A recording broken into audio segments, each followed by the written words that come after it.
आज हम आपको बताने वाले हैं कि कर्ण की मृत्यु के बाद द्रौपदी ने क्या किया। कर्ण की जब मृत्यु हुई उसके बाद द्रौपदी को क्या फील हुआ, उन्होंने क्या महसूस किया। कर्ण के लिए द्रौपदी अपने मन में क्या रखती थी, क्या वह कर्ण को प्रेम करती थी।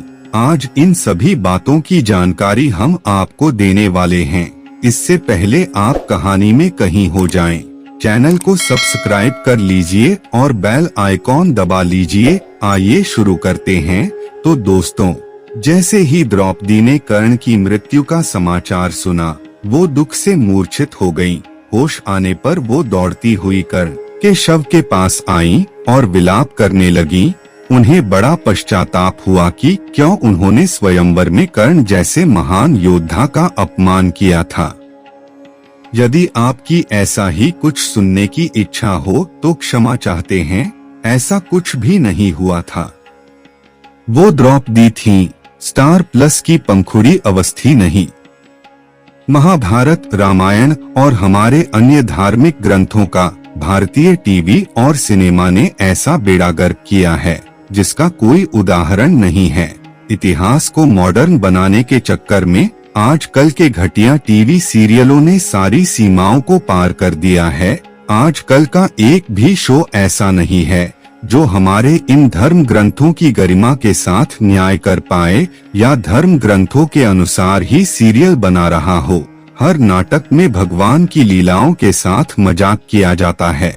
पूरी की पूरी कहानी ही बदल देते हैं, बिल्कुल अर्थहीन कर दिया है। सनातन धर्म को आधी अफवाह और नमक मिर्च मसाला लगाकर ऐसे प्रस्तुत करते हैं जैसे बिल्कुल सच में ऐसा ही हुआ हो। कभी कभी तो इतना गुस्सा आता है कि भगवान परशुराम का भला उठाकर इनका गला ही काट दूं। लेकिन भारतीय संविधान में सजा नाम का भी प्रावधान है, आगे परिवार है, इसलिए खामोश होकर बैठना पड़ता है। अब आपको वह सच्चाई बताते हैं जो कर्ण की मृत्यु के समय हुई थी। कर्ण की मृत्यु पर द्रौपदी प्रतिक्रिया क्यों देगी भला? कर्ण को द्रौपदी से कुछ भी प्राप्त नहीं हुआ, उसकी सहानुभूति भी नहीं। दुर्योधन कम से कम द्रौपदी की घृणा को प्राप्त कर पाया, किंतु कर्ण को तो वो भी नसीब नहीं हुआ। द्रौपदी एक पतिव्रता स्त्री थी। द्रौपदी पंचकन्याओं में से एक थी। दूसरे किसी पुरुष के लिए उनके मन में जरा सा भी कोई विचार नहीं था। शास्त्रों के अनुसार पंचकन्या ऐसी पतिव्रता स्त्रियां थीं जिनका नाम लेने मात्र से पापों का नाश हो जाता है। लेकिन आजकल के 2020 के जमाने में हम पतिव्रत की शक्ति को भला क्या समझेंगे।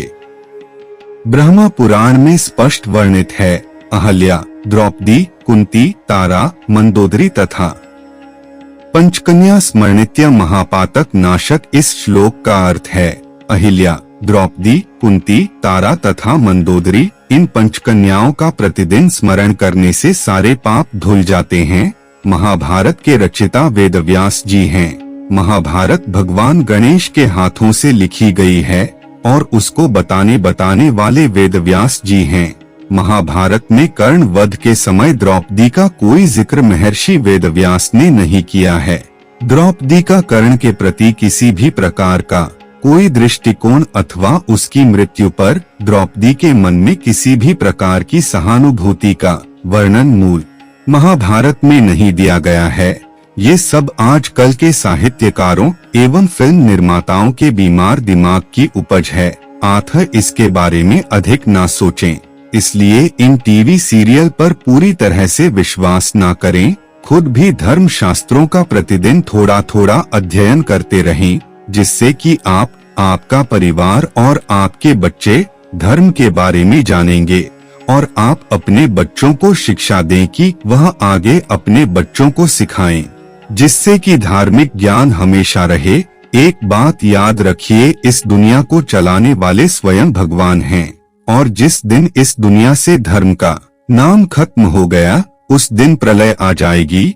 इसलिए भगवान श्री हरि का भजन करते हुए आनंद में जीवन को जिएं। भगवान करे कि आपकी सारी मनोकामनाएं पूरी हों, जो आप सोच रहे हैं आपको सब कुछ मिले। बोलिए कृष्ण भगवान की जय। अगर वीडियो अच्छी लगी हो तो कमेंट में जय श्री कृष्णा लिख देना। जय श्री राधे, जय जय श्री राधे। श्लोक स्रोत ब्रह्मा पुराण 3 जुलाई 219।